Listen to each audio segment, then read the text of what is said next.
ఆత్మగౌరవం దెబ్బతిన్నది అనేటువంటి మాట. నెక్స్ట్ కాలర్ వచ్చినారు. హలో హలో హలో హలో నమస్తే, మీ పేరు? Hello hi madam. హాయ్ అండి, మీ పేరు? సునీత నా పేరు. సునీత గారు ఎక్కడి నుంచి కాల్ చేస్తున్నారు? నారాయణగూడ. నారాయణగూడ నుంచి. మరి మాట్లాడండి సార్తో, ఇంకెందుకు. సునీత గారు నమస్కారం అండి, గుడ్ ఈవినింగ్. నమస్కారం సార్, గుడ్ ఈవినింగ్. మేడం చెప్పండి మేడం. సార్ మీ యాక్టింగ్ కి చాలా ఫిదా సార్ మేము. Thank you madam, thank you. మీకు పెద్ద ఫ్యాన్ సార్ మేము.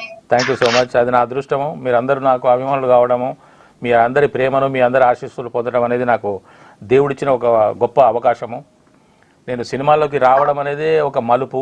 ఆ సినిమాల్లోకి వచ్చిన వెంటనే నాకు మంచి మంచి సినిమాలు పట్టడము, మీలాంటి వాళ్ళ ఆదరాభిమానులు పొందటము, మీలాంటి వాళ్ళ ఆశీస్సులు పొందటము, మీలాంటి వాళ్ళ మనసులో నేను నిలిచిపోవడం అనేది ఆ దేవుడు నాకు ఇచ్చినటువంటి ఒక గొప్ప అవకాశం మేడం. ఆ దేవునికి సర్వదా సర్వదా సర్వదా కృతజ్ఞుడిని. చెప్పండి. ఓకే సార్, డిజిటల్లో మీరు ఉండడం వల్లనే హిట్ అయింది sir. Thank you madam, thank you. Okay అమ్మా, bye. Okay sir, thank you so much అండి కాల్ చేసినందుకు.